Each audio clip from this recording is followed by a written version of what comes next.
Can I help you, sir? The smiley boy. Hey guys, what is up? Welcome back to The Heart of Home. I'm Courtney and I'm really glad that you're tuning in.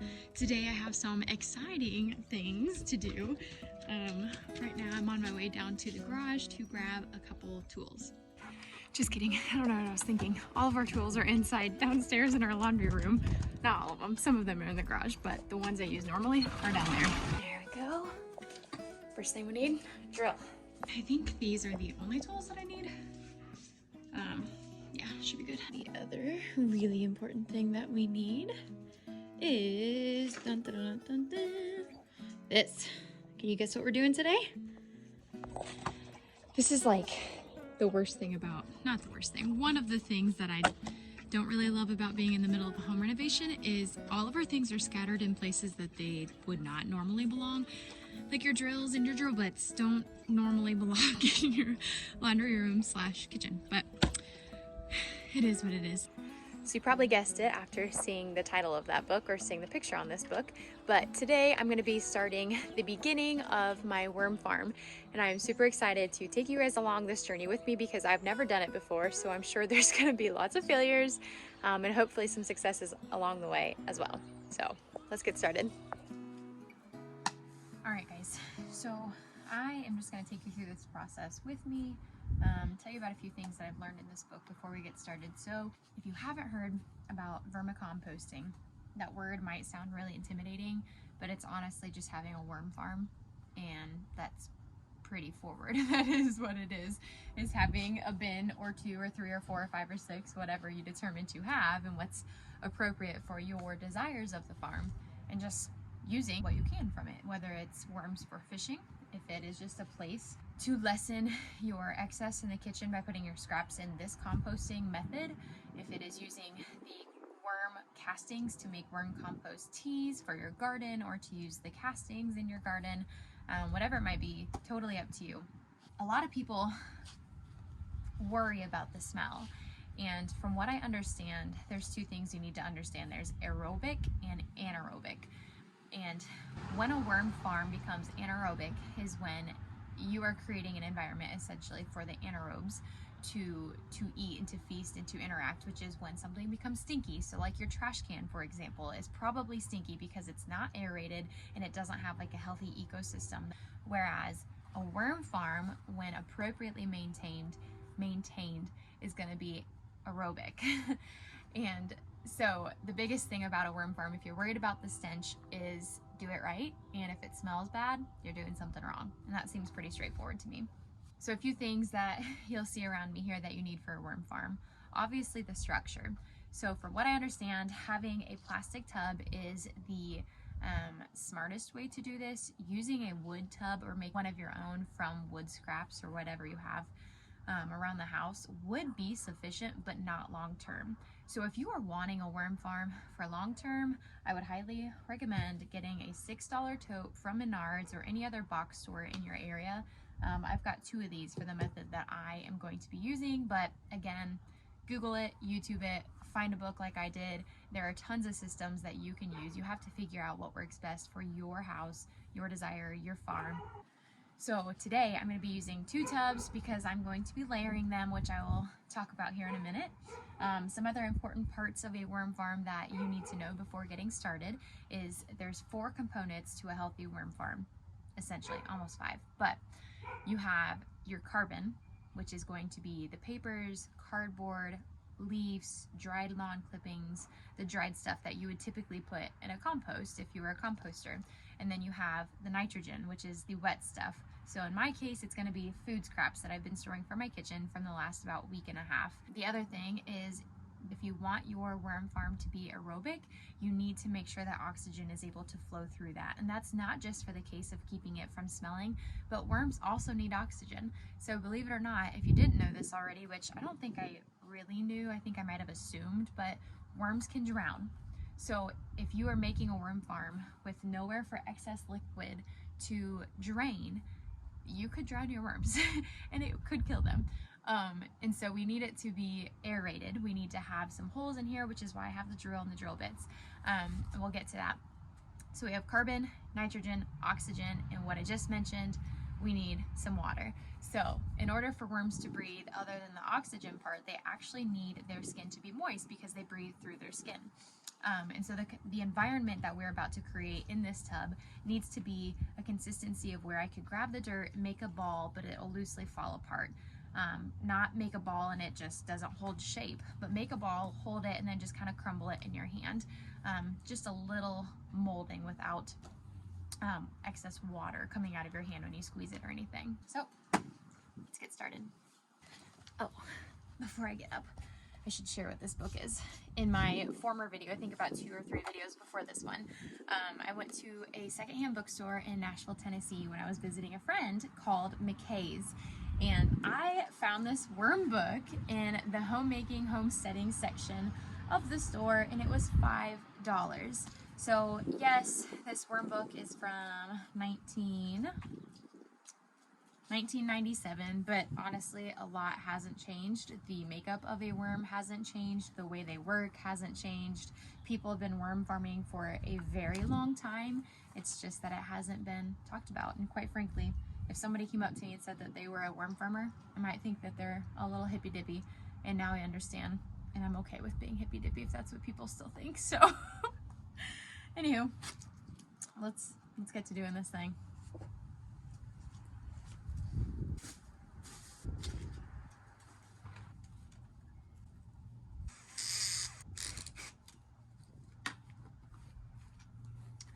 So you want to use a small drill bit.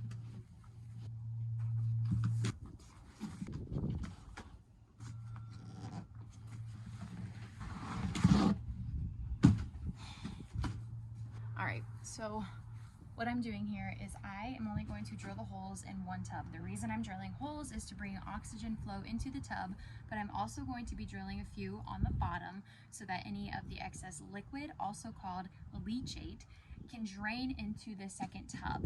That's the reason I have 2 tubs. And you might be wondering, well, how do you keep it just from pooling back up into the first tub?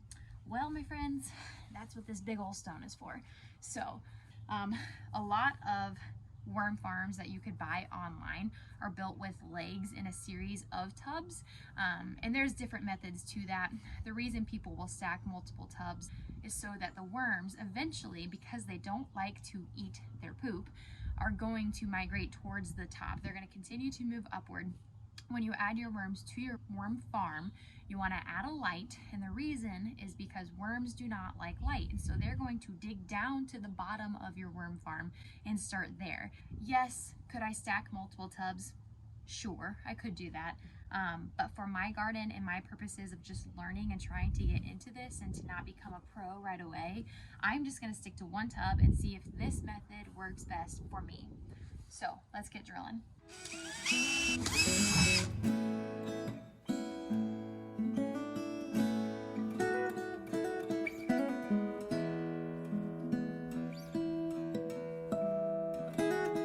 Okay, so that was exhausting. The holes are drilled. There's little pieces of plastic that I need to get out of here because I don't want my worms eating them. Okay. Alrighty, so I got all of the outside holes done. You'll notice there's not a ton. There's just enough at the top. They're spaced a little under 1 inch apart. The rows are probably ½ an inch close together, but I don't want to put it in the body of the tub because I don't want my worms escaping. If I feel like there isn't enough oxygen getting into my tub, I can put more holes in. But I'm going to start here because I can't take more holes out. The next part is adding the holes in the bottom. This is an 18-gallon tub. I would say surface-wise, it's probably close to around 4 square feet. Yeah, maybe a little under. But in the bottom, you will see that there is a reservoir around the outside that goes a little deeper than the middle section. And that is where I'm going to put my holes because I want my leachate to gravitate towards the outsides, right, to the lowest part of the tub, and then drip into the tub beneath. And that leachate for me in my garden, I want to use as much from this farm as I can, so I don't want that leachate to go to waste. I don't want it to just drip out of the tub and onto the ground where I'm going to be having these tubs sitting. I want to essentially harvest that leachate and make a worm compost tea, or use it very similar to a worm compost tea. and feed my garden. So it's a natural fertilizer that literally is made in my yard from the worms that I've been farming. So you can buy tubs online if you're willing to pay the extra dollar to pay for something that's already pre-made. And then by all means, go for it. Avoid this step. You don't have to think about it. It'll be done already for you.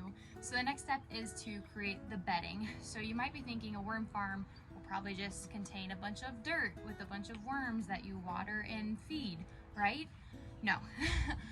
We need to first create an ecosystem full of microbiome, just diversity, that the worms can also feed on, because the microbes in your soil are going to essentially be doing the composting, and your worms are going to eat behind them, really is kind of what is happening here. So before my worms show up, which they were ordered yesterday through Amazon for $25, I'm getting 100 worms. I ordered the red wrigglers.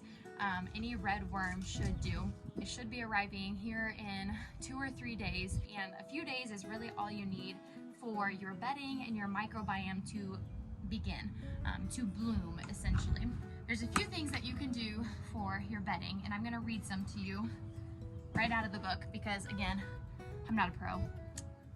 This is my first time doing this, so I'm gonna read to you what I read so that what I've learned might help you. Can we just have a moment to appreciate the true life of a gardener? It's really dirty. All right, so worm bedding. There's a couple different things we need to talk about, and that's the dry bedding and the wet bedding, which I talked briefly about earlier with nitrogen and carbon. So bedding materials, this book, which is Worms Eat My Garbage by Mary Applehoff, from 1997. You can do hand shredded newspaper or paper in general, which is actually what I have.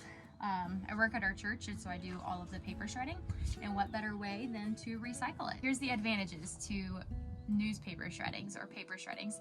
It's no cost, readily available, it's odorless. The disadvantage is it does take time to prepare. You do have to shred the paper, right? Some newspaper can have the colored ink now, especially, which you would want to avoid. The black ink is fine, but the colored ink still has some metals and whatnot in it. Large strips of paper will tend to dry out, which in my case, I got the cross shredded paper, and so they're the little squares. And then they tend to mat into layers, so that's some disadvantages. Leaf mold. So if you have a pile of leaves, which I did, I've been doing yard work as you've seen in other videos, and the stacks that had the wet leaves like on the bottom that are really compressed and molded together, those ones, perfect for this environment. Oops, I lost my page. Advantages: no cost in their natural worm habitats, so it's going to be so natural for your worms to bed into them. Disadvantages: you might have some unwanted organisms in there just because you're bringing this from the earth and we don't know what it is composed of. And leaves can mat together just like paper. Coconut fiber, in my area, that's not really going to be a thing. If you want to buy coconut fibers online and have them shipped to you, you absolutely can. That's a great option as well. It's clean, it's odorless, it's great for mixing with other beddings. The only disadvantage is, again, you'd have to purchase it and it could be pricey. And wood chips. Wood chips are actually a great source to be mixed into. This is actually a compost from here in our city at a local place where I have actually been getting compost and wood chips. So this compost is actually very full of wood chips, which is a yay nay kind of situation. But anything like this dry wooded wood chips you can throw in there. The disadvantages to using wood chips is that they are not going to break down as quickly and as easily as the other options. But that can also be an advantage, because when you redo your beds every 4 months, you might still have wood chips that haven't been processed or decomposed, and you can use them over and over and over again. So up to you. The last option is peat moss, which is typically what the worms are shipped in. Some additions to your bedding. So on top of your bedding, some other things that you might want to consider is something that you can add to your bedding that helps your worms essentially digest the food that they're eating. It helps with the grit. Some things that you can use are sand. That's probably what I'm going to be using. Some other things you can use, which I guess I'm also using, but I wasn't using with the intention of this, but are eggshells.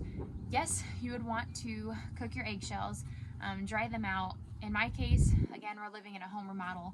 literally entire home renovation process right now, and I don't have a stove, and so my eggshells are just going to be crushed up eggshells. They'll either do the job or they won't. So you can also use rock dust, calcium carbonate, and zeolite. I don't know, someone tell me how to say that. So those are some other additives to your bedding. That excludes the food part. We'll get there. Let's get the bedding part done. So I'm gonna add what I can from my yard. I'm gonna add the paper shreds, some leaves, some molded leaves. I'm gonna add that to the bedding, and then I'm gonna wet it down and let it absorb that water. So play it by ear. Again, you want a moist bedding, nothing that your worms are gonna drown in, and nothing that like mosquitoes or flies are gonna come lay eggs in. You wanna just keep it damp and moist, as if you were germinating seeds. Think of it that way. Come on, let's do it.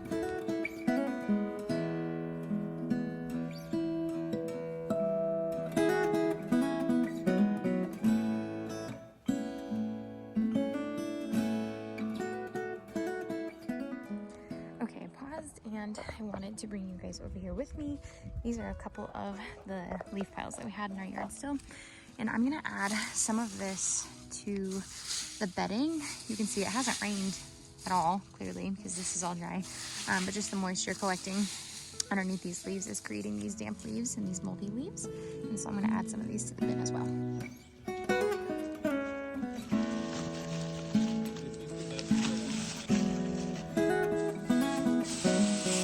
Such an icky mess would come in so handy with this lush moldy leaves. So digging through these leaves actually reminds me of when I was younger and I was at my babysitter's house. I found a salamander and I was really scared. I thought it was a snake at first because they're wet and slimy and had a long tail and whatnot, but then I picked it up and it was a salamander, and I'd never seen one before in my life, and I kept it as a pet for a while, and then we took it to a creek bed and dumped it. But there's a part of me that hopes that I find another one someday because they're so cute. Yes. Okay, so I've got the leaf mold and the wet leaves put into my tub, and it's probably about halfway full. I'd want it 3/4 of the way full. So I'm gonna add the third bag of the shredded paper that I have and wet it all down again before I add the food scraps. Recycle. Ah!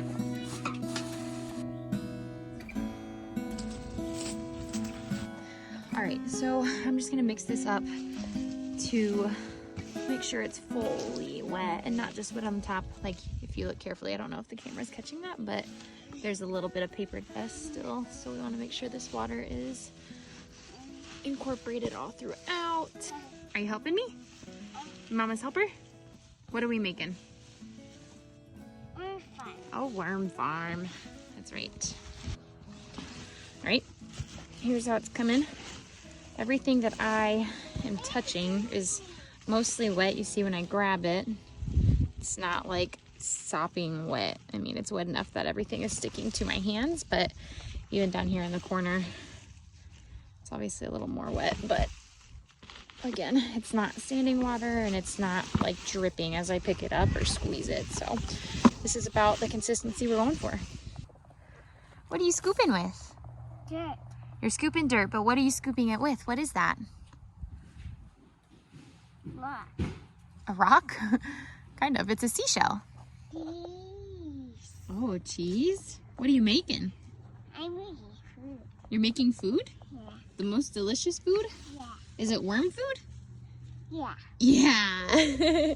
This book actually recommends that you use 1 pound of garbage or kitchen scraps, which I'm going to read to you some of what they recommend and what they don't recommend. This tub specifically, I would say, is about 4 square feet when it comes to considering what food or how much food to put into there. But let me read you what they recommend. Apples, apple peels, baked beans, banana peels, biscuits, cabbage, cake, celery, cereal, cheese, cornbread, cream cheese. Pause. So you might be wondering, I thought you weren't supposed to put dairy or meat into your compost bin. And while yes, normally that is the case when you're composting just for a compost as in soil, in a tub in your backyard that you're rotating or that you're mixing or you're aerating, whatever, It's different when you have worms and you have an ecosystem that is feeding on what you are putting into that bin, which yes, is happening when you're composting, but in a worm farm, you are intentionally feeding the worms. And so cheeses in particular are okay to put in a worm farm. Meats or anything with foul odor, they recommend to not put in there for that purpose of it being a foul odor. That took me by surprise, so I'm sure I'm not the only one. Cream of wheat, cucumber, deviled eggs, eggshells, which we talked about, which also adds a source of calcium into the soil. So that's a great option. But it also, again, works as a grit for the worms as they are processing the soil and the foods. Grapefruit peels, grits, lemon, lettuce, malto meal, molasses, oatmeal, onion peel, orange peel, pancakes, so specific, pancakes, pears, pineapple, pineapple rind, pizza crust, potatoes, potato salad, tea leaves, tomatoes, turnip leaves. So that's just a few. Something that has been added to our food bowl every day is actually our coffee beans. And not only that, but the coffee filters that I use for the pour over are organically sourced and will naturally break down over time, and so I added them to my food scraps as well. So let's add those. I've got at least a few pounds of food scraps here.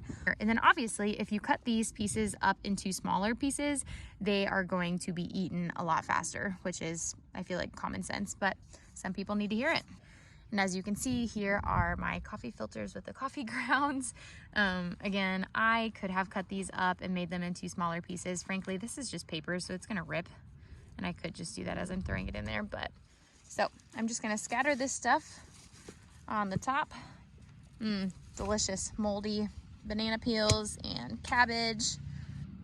I always have to tell my toddler that it's okay to be dirty sometimes, and this is an instance where I am trying to teach myself that lesson. It's okay to be dirty. It's okay to touch molds.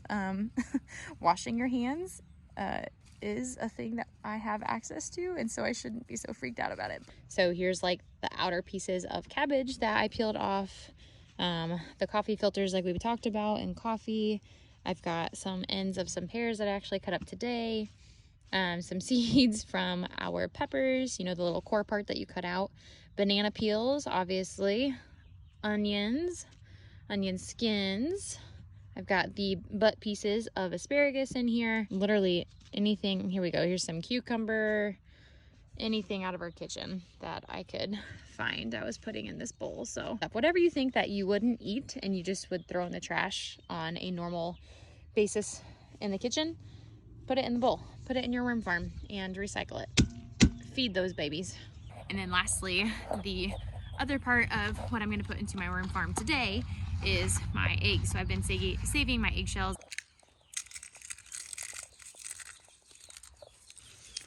So the next step is to layer this tub into the other one and to let this bedding sit for about the next 3 days or until my worms get here. What I'm gonna do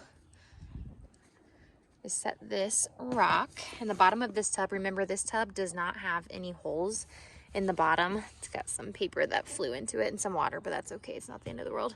And then I'm going to stack this one into there because this one has the holes in the bottom, so any excess water or leachate that the worms produce will be trapped in this tub. So when the time comes that I am changing their bedding, which will be every 4 months, I will just remove the tub and I will pour this excess liquid into some sort of spray fertilizer and spray it over my garden for a great source of nutrients that is completely organic and made in my yard.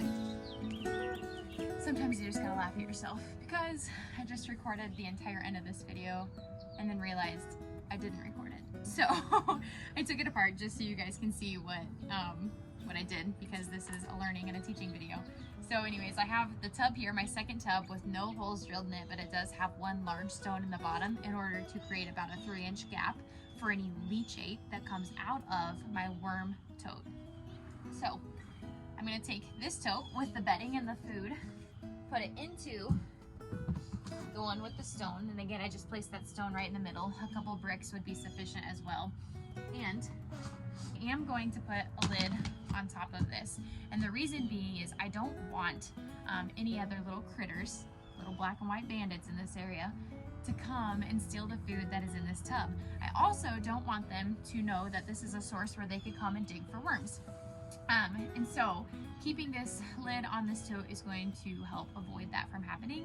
The other thing that might change in the future is if I notice my worm farm is not aerobic enough, if it's starting to sink, or if the worms aren't happy and they're not producing little babies and eating through the compost, it's an indicator that potentially there's not enough oxygen and that I need to reassess my farm and ask myself, what could I have done differently? What can benefit my farm next? And so if that's the case, I would put some more holes on top in my lid.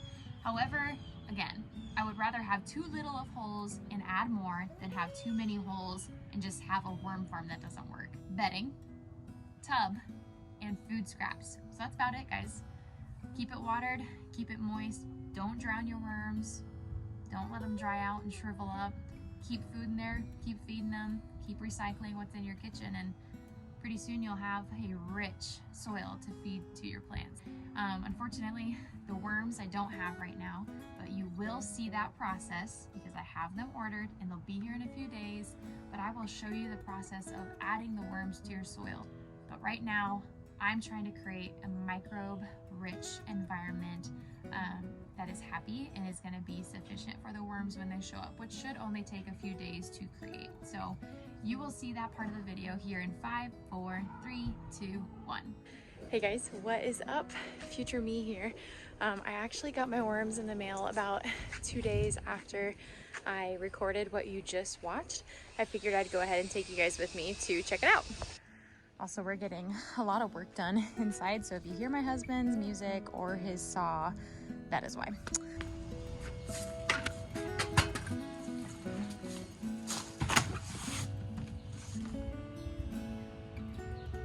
We've definitely got a worm bin that is beginning to do its thing. I don't want to stick my hand in here because it's a bunch of rotten food.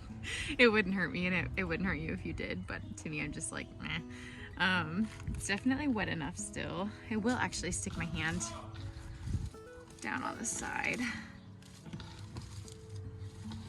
Yep, we definitely have enough moisture, so I'll show you guys grabbing a handful of paper and leaves from the bedding, and if you look here, I can squeeze it just hard enough that it's starting to drip some water, and that's okay. That's exactly what we want. Is it's not sopping wet, but it's wet enough that it's gonna keep the worms hydrated essentially, and it's making a ball whenever I clump it. So I got my worms on Amazon for $25.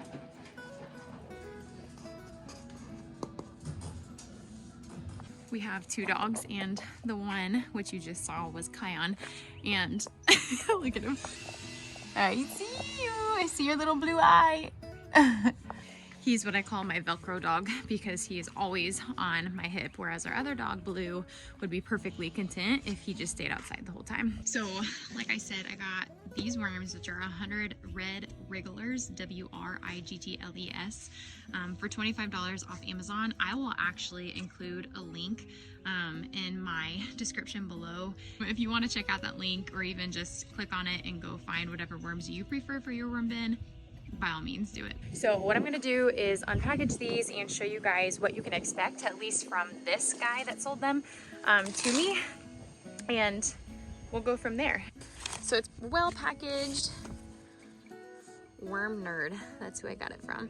I'll have to check out their website, but here's a little bit of information if you are more curious. It's really cool. I actually gave some details into feeding and the moisture, how they reproduce, what results you can expect, how to get started. Pretty neat. All right, so the worms are actually right here in this bag. It's really weird. It's kind of eerie because if you just hold the bag still, you can feel it starting to move. And I don't like that feeling. It literally feels like worms crawling beneath your skin. Like you just hold it, and then after a while you just start to feel the wiggling, and that's okay. I'll pass on that. First of all, I should have read these instructions sooner because it said to pour half a cup of room temperature chemical-free water inside the shipping bag over the worms. I did open the bag just to make sure the worms weren't dry or shriveling or doing anything that showed that they were dying. They were all very wiggly. So I think that they are doing just fine. I also got my worms 2 days after them being ordered. So it's not like they took a week to ship here, and 2 days in a dark bag with soil and other worms, they're fine. Okay, so I'm gonna show you guys inside of this bag. All right, so this bag was tied shut. I undid the knot. You just open it up. It's in a dark bag because worms don't like light. They're going to try to dig away from them.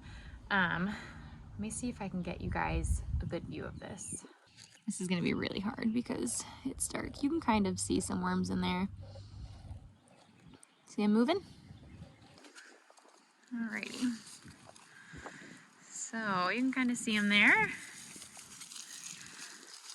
I am pouring them in different spots. Just, oh my gosh, some of them are like freaking out. Just so they're not all clumped in one big ball. If they were all clumped in one big ball, you could just break it up with your fingers and separate it a little bit, but you don't have to because they're gonna naturally do that themselves. It looks like I've got them all out of the bag. And I haven't watered this worm farm in 2 days or 3 days since I've had it started. So I'm gonna go ahead and just sprinkle some water on top. That will also encourage them to go down. I'm going to leave the lid off of the container because I want the light to push these worms further down into the moist bedding that's underneath the food scraps, which they're currently on. So let's see. It's currently, all right. So I will come back in about 20 minutes to show you guys how far they have gone.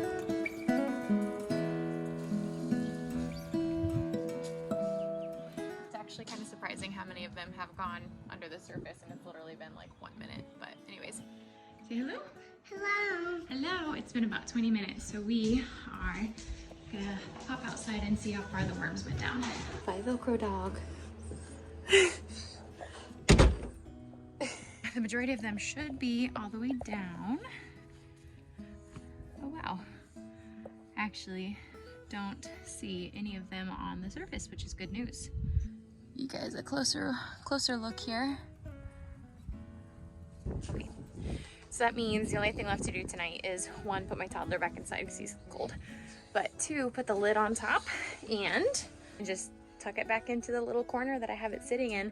It's just sitting right in front of our garage right now, just because it's quick access for me, but eventually it'll be on the side of the house when I don't have to monitor it as much, and I can just add my food scraps to it at the end of every week. So that's really it, guys. So to recap, all you need is a $6 tub. In my case, with the method that I'm using, I bought 2 $6 tubs from Menards or any other big box store.